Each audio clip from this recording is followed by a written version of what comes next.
Well, welcome back. This is the third hole now at Winding Hills Golf Course, and today I'm going to talk a little bit about some strategy on this hole. It's a par 4. You could actually, if you wanted to, be able to drive the green from here. However, it would be a very, very difficult shot. So I'm going to go over the reason for that as we move down through the hole. But when you look down this hole, it's probably very psychological for a variety of different reasons. There's going to be, as we look at the entire hole, we're going to see woods on the left, trees on the left, trees on the right, rough on the right. There's a lot of problems here off the tee. Also, just to the right of the fairway is a little pond that's kind of sneakily put in there to tempt you to go for the green, and you end up in the water. So going for it, the attitude of going for it isn't always conducive to take out your driver and try to drive every green. So what I'm going to be doing today is I'm going to be choosing a hybrid, and hybrids are relatively new to golf. They're sort of a mixture of irons and woods. And this is a 3-eye I'll be hitting. And my goal here is not to try to get it close to the green, but to get it around 100 yards from the green so I have a full wedge in. Again, it's a par 4, so I have 2 shots allowed to get to the green. The key is to get it close to the hole from there and set it up for a birdie. So we're going to take 1 or 2 shots here to give you an idea. I'll talk a little bit more about the psychology as I set up so you get an idea what's in my head. First thing I'm going to do is I'm going to get behind the ball here a little bit. I'm going to move back and behind to get an idea what my line is. So I want to look down at my intended line of flight. I have a large tree over here on the left, so what I'm going to probably do is play a little bit to the right of that tree because the whole fairway slopes from left to right. So when the ball lands, it's probably going to be sloping a little bit from left to right.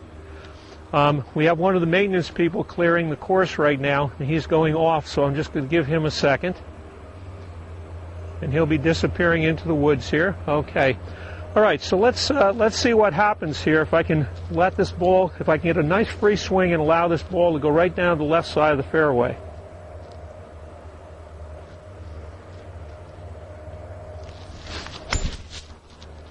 Okay, looks pretty good. Okay, a little bit of left to right fade. So I'm in a pretty good position there to make my approach shot in. I'm going to hit 1 or 2 more just to see if I can put a little draw on this ball and get it a little bit further down the fairway. Made a pretty smooth swing there, but I wanted to release it a little bit more, and even though I'm trying to play a layup shot, I want to have that going for it attitude.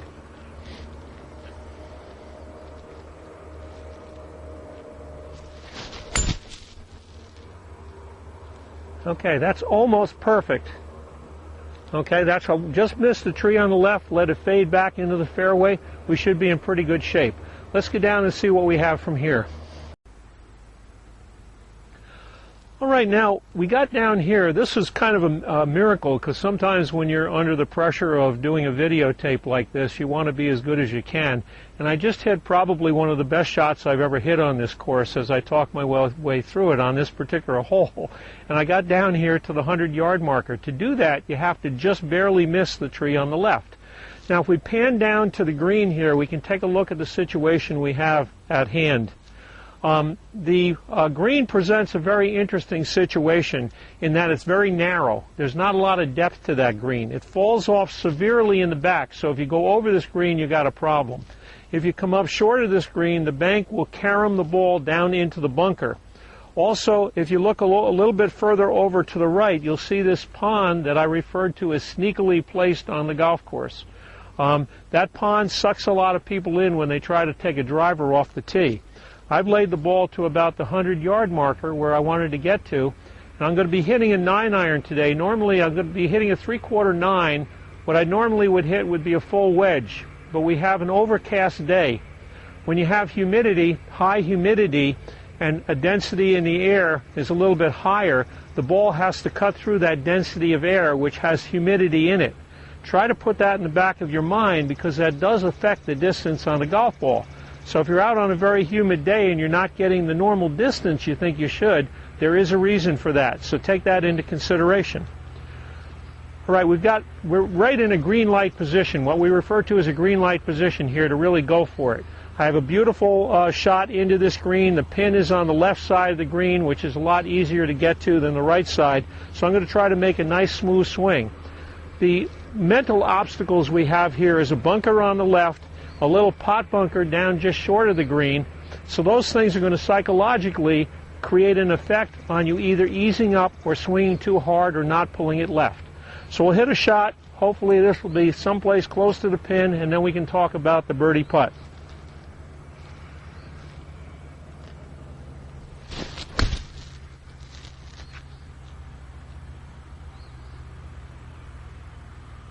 Okay, not bad. It looks like it's about 3 or 4 feet from the pin, so I should have a pretty good putt for birdie there. We'll see you at the green.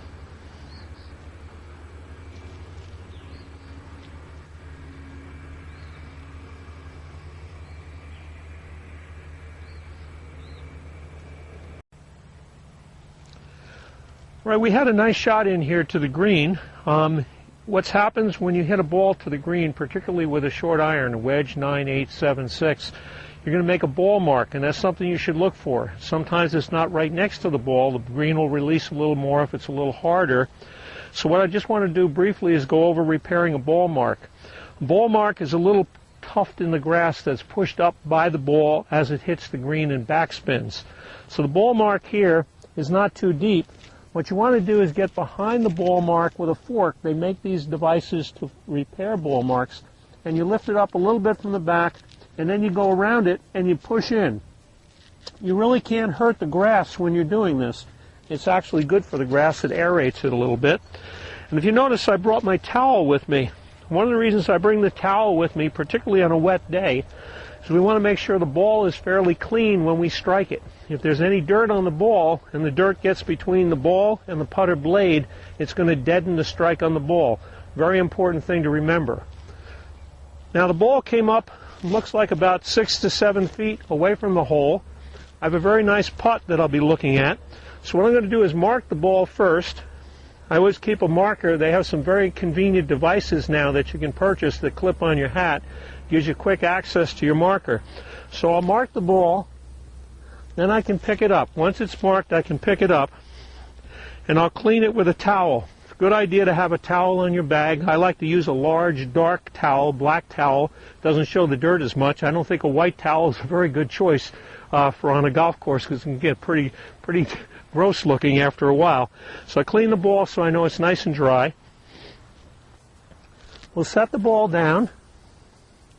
Everyone has a favorite way they set the ball. I personally like to set it so I don't see anything on the ball. Some people put marks on the ball to help them line up. I like to see the ball more in a vaguer kind of position. So we'll get behind the ball.